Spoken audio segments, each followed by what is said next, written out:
Message is on Abraham, Isaac, and Jacob. But it is not, neatly partitioned into different topics or in a particular theme. It is more like an observation on their life. So we will look at Abraham, we will look at Isaac, we will look at Jacob, and we know that hundreds of sermons have been preached, many Bible studies have been done on the lives of these patriarchs. So we cannot really go very deep into a lot of things. But in the short time that we have, and the message that I received, that I will put before you. We will just look at their lives, we will do some comparisons, we might look at how they responded to certain situations, we will see how God worked in their lives, all in a very short while. And there is no clear demarcation in these different things that we will touch upon. The only category is the person itself, Abraham, Isaac, and Jacob. Otherwise, we will look at different aspects of their life. So let's go through their lives one by one. And we will first look at Abraham. And we see Abraham first in Genesis chapter 11. But let's first go to Acts chapter 7, verse 2 to 4. And this is the defense which Stephen spoke. And this is what Stephen says. And Stephen said, "Listen to me, brothers and fathers. The God of glory appeared to our father Abraham when he was in Mesopotamia, before he lived in Haran. And he said to him, 'Go from your country and your relatives and come to the land which I will show you.' Then he left the land of the Chaldeans and settled in Haran. And from there, after his father died, God had him move to this country in which you are now living." So this is what Stephen says. And yet when we read this same account in Genesis chapter 11, verse 31, it says, "Now Terah took his son Abraham and Lot, the son of Haran, his grandson, and his daughter-in-law Sarai, his son Abraham's wife, and they departed together from the Ur of the Chaldeans to go to the land of Canaan. And they went as far as Haran and settled there." So Stephen says that God spoke to Abraham when he was in Mesopotamia itself. Okay, before he moved to Haran, God told him, "Go from your father's house and go to the land which I will show you." But when we read Genesis 11, it seems that Terah took the initiative to move. It says Terah took his son and his family and they departed together to go to the land of Canaan. It was Terah's initiative. God spoke to Abraham, but Terah is taking the initiative. And what happened was, when Terah came to the land of city of Haran, he somehow didn't want to leave. He settled there. And because of that, Abraham also got stuck there. And he was there till Terah died. And only after Terah died that Abraham moved forward. So that is something to think about. God spoke to Abraham, but somebody else took the initiative, and because of that, Abraham is stuck in one place till that person is moved out of his life. So probably Terah could have been part of Abraham's blessings, but he is somebody who didn't go all the way till the point God had spoken to Abraham. So let's go forward. When we look at Abraham, we know him as the father of the faithful, okay? And God had promised him that he would become a great nation. God would make him a great nation. But what we see when we look at his life, we see that Abraham went through a process. He was not born as the father of the faithful. He became the father of the faithful. He went through a process. And we can read some part of it. He reached the promised land of Canaan, and after 10 years also, he didn't have a child. Okay? After 10 years in Canaan, Sarah asked Abraham to take Hagar as his wife and have a child through her, and thus Ishmael was born. It was 25 years later that Isaac was born. Now, let's turn to Genesis chapter 17, verse 1 to 5. When Abraham was 99 years old, the Lord appeared to Abraham and said to him, I am God Almighty. Walk before me and be blameless, that I may make my covenant between me and you and may multiply you greatly. Then Abraham fell on his face, and God said to him, Behold, my covenant is with you, and you shall be the father of a multitude of nations. No longer shall your name be called Abraham, but your name shall be Abraham, for I have made you the father of a multitude of nations.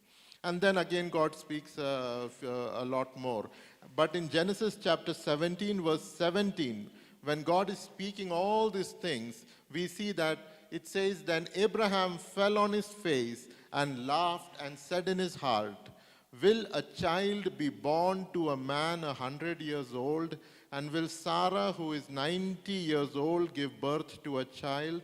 He had come to a point of no options. He had no options. There is no way this could have happened. There is no way a child could be born. It had become impossible. And Abraham laughed in disbelief. Okay? So sometimes God has to bring us to that point. Okay?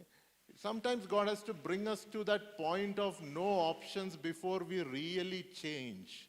Okay? It is not hard for God to part the Red Sea. It is not hard for God to heal a sickness. It is not hard for God to raise a person from the dead. But to change a person takes time. And that is sometimes why some of our blessings and some of our promises get delayed and delayed and delayed, because there is a time that is taken to change that person. Okay. So Abraham had reached a point of no option, where forget about a multitude of nations, even one child cannot be born. He had come to that point. And God changed Abraham. First, he changed his name. From Abram, he changed it to Abraham. And he changed Sarah's name from Sarai to Sarah. Abraham means exalted father, but Abraham means father of nations or multitudes. Sarai and Sarah both mean princess, but Sarah is the more queenlier version of it. So God changed their identity. Every time Sarah and Abraham called each other as Sarah or Abraham, or when somebody called Abraham, they were declaring God's promise upon them. Because God's promise was he will become a father of many nations. And when somebody called him Abraham after his name changed, they were declaring God's promise on him. And God changed their identity. And their names became aligned with the promise of God. And that is when they began to change. Their bodies began to change. And they began to see a change happening, and Isaac was born. And it was only after that they experienced a miracle. Most probably, God renewed their physical strength also. Of course, he did. We know that Isaac was born. But later we read that after Sarah's death, Abraham married one more time a lady called as Keturah, and he had more children. Not just Isaac, he had more children through Keturah. So God's restoration and God's promise are not for few months or few days. God renewed Abraham's strength that I think he lived for another lifetime. And he had another family. And God's restoration was permanent. Let's look at this incident from Romans chapter 4, verse 16 to 22. It says, that is why it depends on faith, in order that the promise may rest on grace and be guaranteed to all his offspring, not only to the adherent of the law, but also to the one who shares the faith of Abraham, who is the father of us all. As it is written, now we are coming to that incident which we read. I have made you the father of many nations in the presence of the God in whom he believed, who gives life to the dead and calls into existence the things that do not exist. In hope, he believed against hope that he should become the father of many nations, as he had been told, so shall your offspring be. He did not weaken in faith when he considered his own body. When we read in Genesis, the previous chapter that we read, Abraham considered his own body. And what was his verdict? That it is as good as dead. Abraham's verdict about his own body was that it is as good as dead. But here, when we read Romans, it says he did not weaken in faith when he considered his own body, which was as good as dead, since he was about 100 years old, or when he considered the barrenness of Sarah's womb. No unbelief made him waver concerning the promise of God, but he grew strong in his faith as he gave glory to God. He grew strong in faith. So when God first told him that I will make you a multitude of nations when he was 99 years old, he laughed in disbelief. He laughed in disbelief. But after that point, it says something changed. He grew in faith. He grew in faith. He grew strong in his faith. Another version says his strength grew because of his faith. He grew strong in his faith as he gave glory to God, fully convinced that God was able to do what he had promised. That is why his faith was counted to him as righteousness. He was fully convinced that God was able to do. He considered his body. He declared that it was as good as dead, but that did not weaken his faith.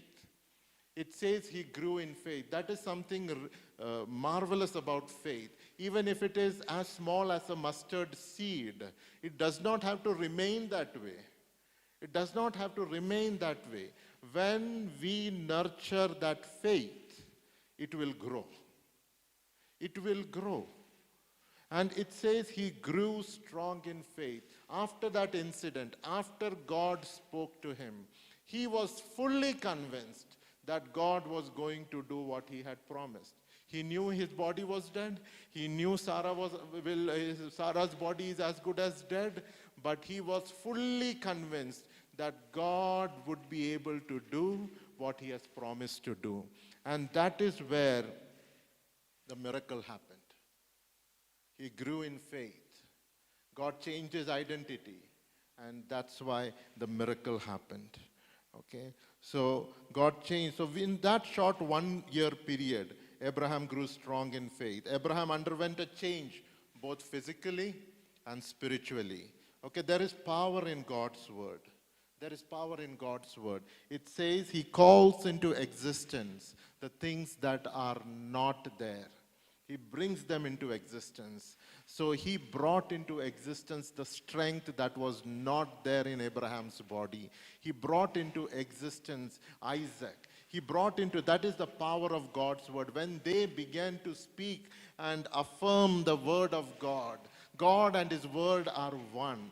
When we speak the word of God over our situations, when we are fully convinced that God is able to do what he has promised, the verdict might be different. Our financial situations might be different from what God has promised us. Our health might be different from what God has promised us. What our present situation might be different from what God has promised us. But when we are fully convinced that he is able to do what he has promised, and we declare that, and we are not weakened in our faith, God will ensure that we grow in our faith, and with that he will ensure that he will bring about what he has promised.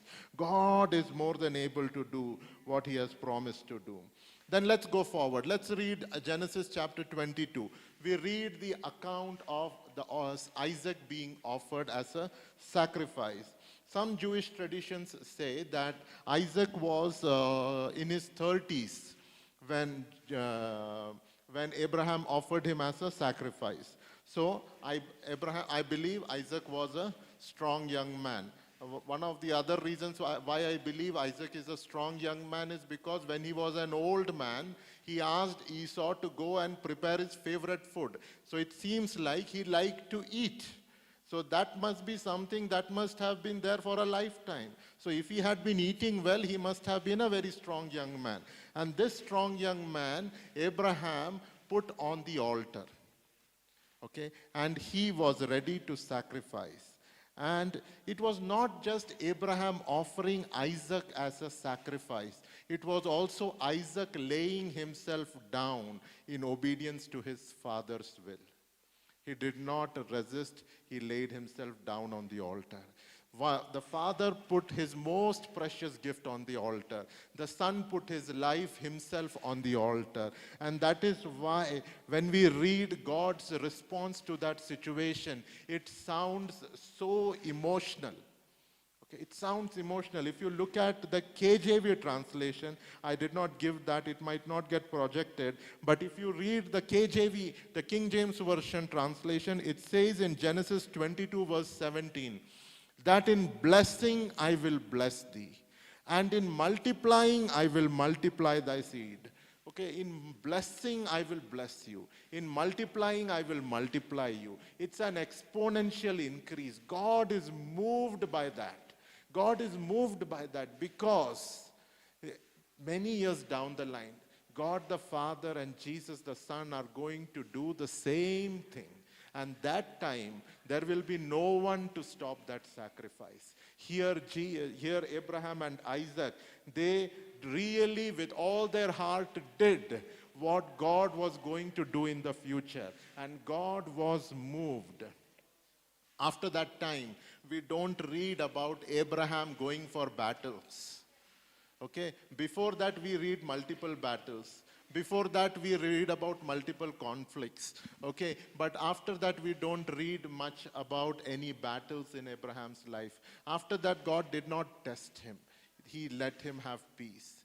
And when we read about Isaac's life, Isaac never went for a battle. God blessed him with peace.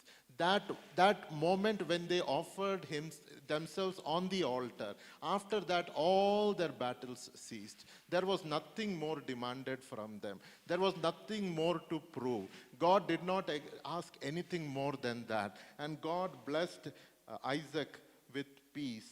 Let's look at one incident from Isaac's life. Genesis chapter 26 verse 6. It says, so Isaac settled in Gerar. So why does it say so? Because before those verses, when we read in the same chapter, chapter 26, there is a famine in the land and Isaac plans to go to Egypt. But God says, do not go to Egypt. Stay in Canaan and I will bless you. And God gives him that promise. Believing that promise, Isaac settled in Gerar. Now, earlier, Abraham had also gone to Egypt because of a famine, and there is where most probably he got Hagar, and that is where all the trouble started in his family. Now, God did not allow Isaac to go and do the same thing and go to, probably didn't allow him to go to Egypt. So, Isaac lived where God told him to live. And in that time of famine, Isaac sowed and he reaped 100-fold in the same year. And he grew, his flocks and his cattle and his wealth grew. And the Philistines, who were the locals of that land, they became jealous, envious.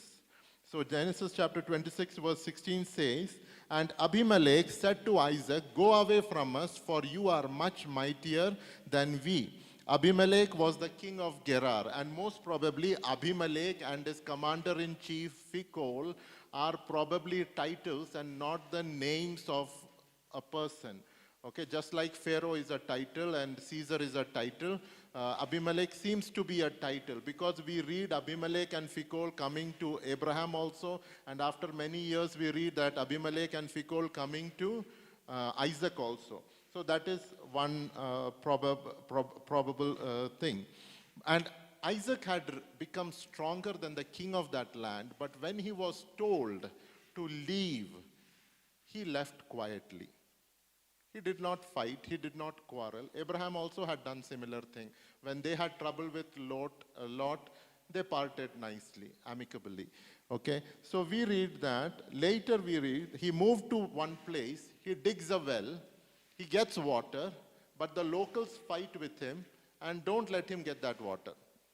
So instead of fighting back, he had the strength to fight back, he moved to another place. There again he digs a well, and again the locals fight with him, and again he moves from that place.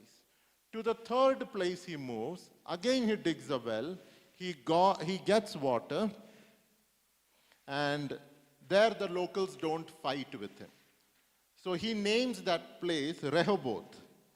And Genesis chapter 26 verse 22 says, and he moved from there and dug another well, and they did not quarrel over it. So he called its name Rehoboth, saying, for now the Lord has made room for us, and we shall be fruitful in the land. Because of the large number of flocks and cattle, he needed a good supply of water.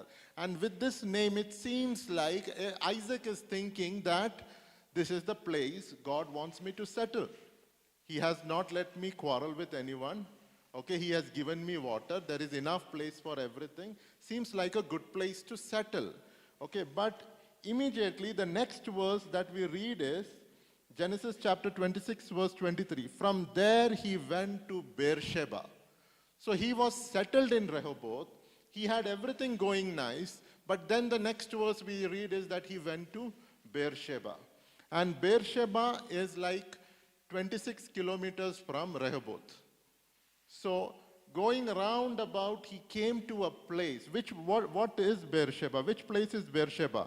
Genesis chapter 22 verse 19, when we read, Abraham and Isaac came down from the mountain where he was about to offer Isaac. And it says, so Abraham returned to his young men, and they arose and went together to Beersheba. And Abraham lived at Beersheba. So that was the place where Isaac and Abraham had lived, where Isaac had probably grown up. So through circumstances, through adversities, through opposition, God brought him round about to the place where he was supposed to be there in the first place, the place where God had settled them. Isaac probably realized that. They came till Rehoboth, and there was no quarrel. There was no fight. Probably he realized, I am close to home. Okay, I am in the place where God had settled my father. And it says he went to Beersheba. Nobody compelled him. I think he went by himself.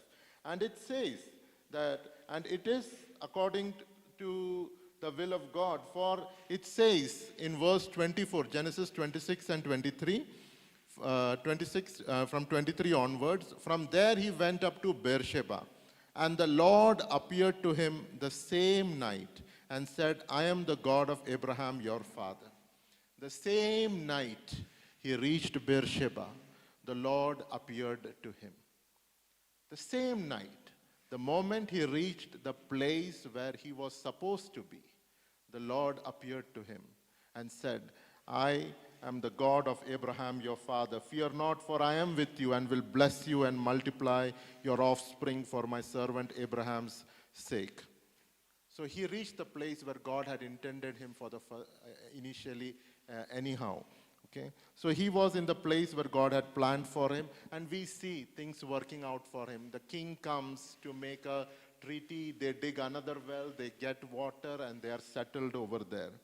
Now we know that Romans chapter 8:28 says, we know that God causes everything to work together for the good of those who love God and are called according to his purpose for them. So through all the opposition, through all the adversities, through all the quarrels, through all the lack, through all the conflicts, through all the difficulties that Isaac went through, even though he multiplied in his wealth, in all these circumstances that were different, God was bringing him back to the place where he should have been. So many times the things that we go through, some of the rejections that we go through, some of the trials we go through, some of the doors that get closed for no reason, and so many of these things, as God sent Abraham and Isaac and Jacob through the process, is the same God sending us through his process. And ultimately, he will bring us to the place where we should be. He knows how to work it out. He knows how to work it out. We need to trust in God. Now let us look at Jacob. Jacob and Esau are twins. Esau is the elder one. And Jacob is not at all like his father Isaac.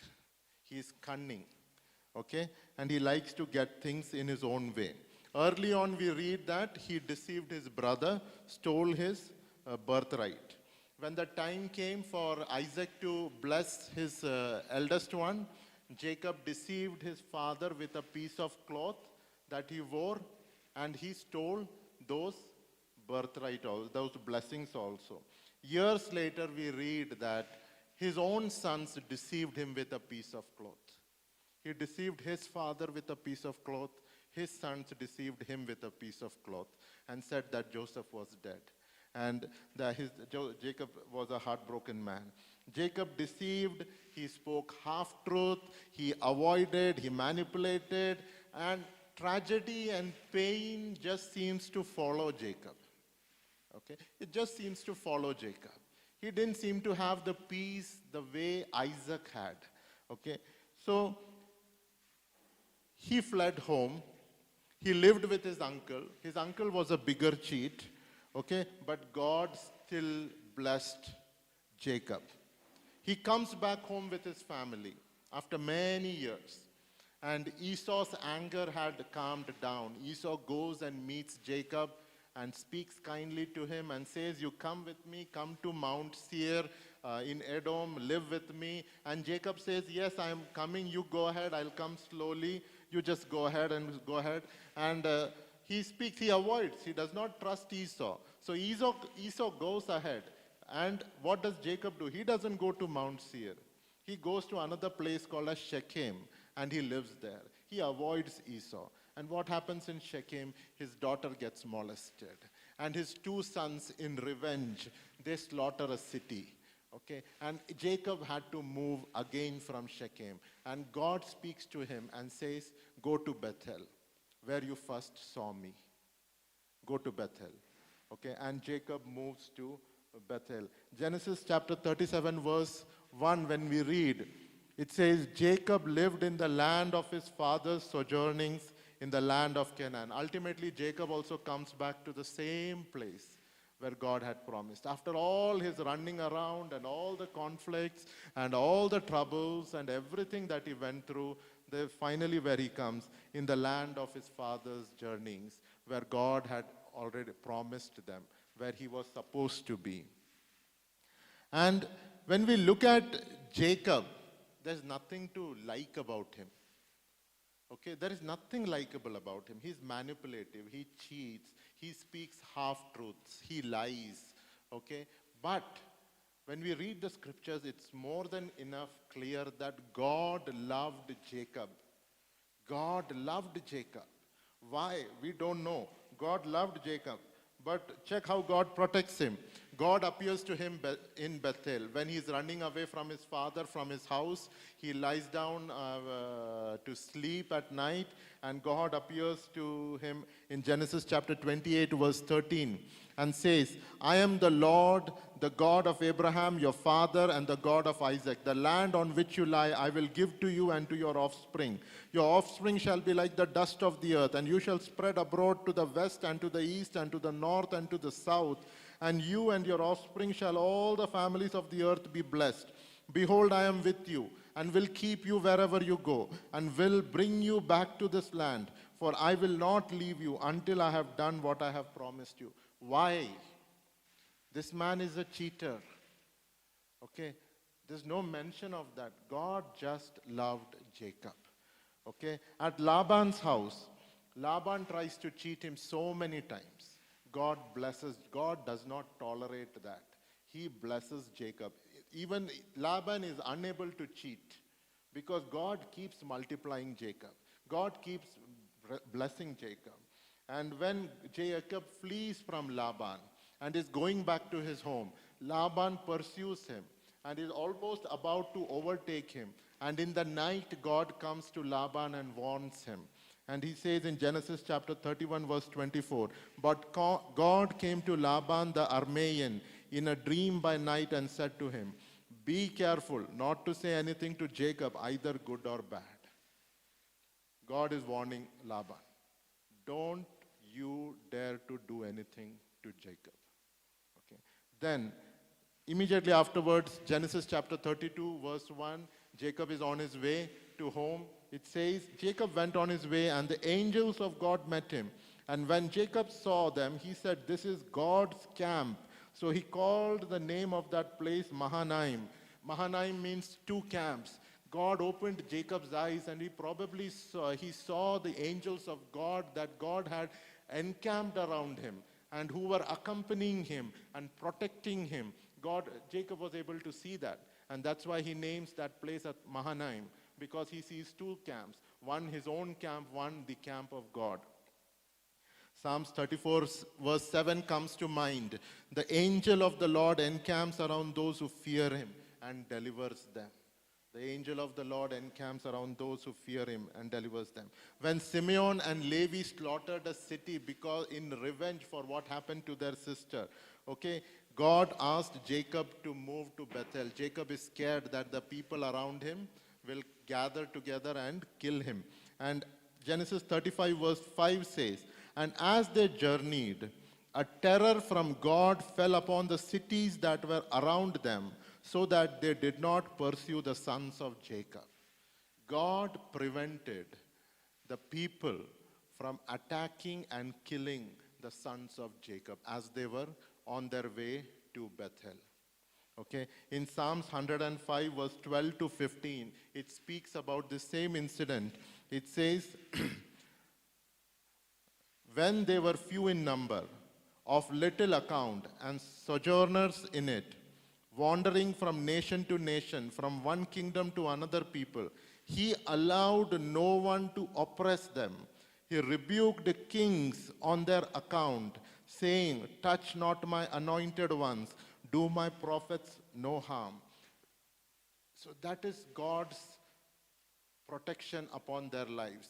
And for a moment, I thought God was speaking about Jacob, but you see, it says in plural, "Touch not my anointed ones, do my prophets no harm." So his sons were included in that protection of God. And what have they done to deserve this? Nothing. They have done nothing, but God still loved them. God did not allow Jacob to die as a heartbroken man. God preserved Joseph. And God spoke to Jacob in his old age, and he says, when Joseph sent people to bring Jacob to Egypt, he said, "Don't be afraid to go to Egypt. You will go to Egypt, and Joseph will close your eyes. You will die in the presence of Joseph, your son." And Jacob went to Egypt, and he lived there for 17 years. From all these accounts, we don't know why God loved Jacob. Okay. Not because he was a great man. The only reason we can really think about is the sovereign grace of God. He was unlovable, God loved him. And so are we. So are we. Sometimes it might be hard for us to identify with Abraham. How could he offer Isaac on the altar?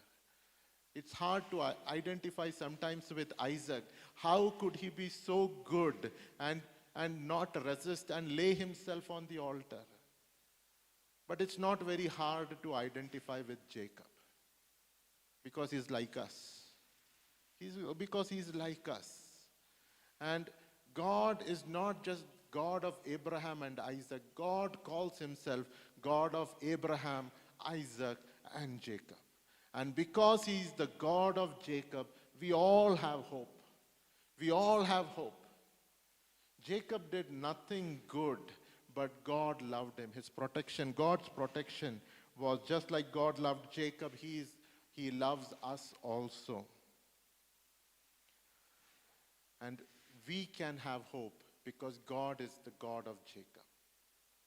He brought Abraham, he brought Isaac, and he brought Jacob, and all he round about. He took them through the process, brought them to the place that they were supposed to be, gave them a peaceful end, blessed them, blessed their children. God knows how to work it all out. And one thing we'll notice here that I missed to mention is God changed Abraham's name. God changed Jacob's name. God did not change Isaac's name. Not even that was expected of him because he laid himself on the altar. That's what I believe, that after that nothing was asked of him. Okay, not even a name change. Jacob was changed from Jacob to Israel. Abraham was changed from Abraham to Abraham. But Isaac's name was not changed. God knows how to work all things. Last verse. Jude chapter in verse 24. It says, now to him who is able to keep you from stumbling and to present you blameless before the presence of his glory with joy. He is the only one who can do that. Okay? He's the only one. Sometimes we may wonder, how will I stand before Christ? How will I stand in his judgment? When he looks at my life, what will I bring before him? But this verse promises us, he is able to keep us from stumbling and to present us blameless before him. He will do that. We can't do that. He will present us blameless before him. And not with shame, not with regret, but with joy. With joy and as blameless, we will stand before Christ because of nothing that we have done, but because he will do that. He will do that. He's the one who's going to do that. So may God bless us all with these words. The God of Jacob is our God. May God bless you all. Amen.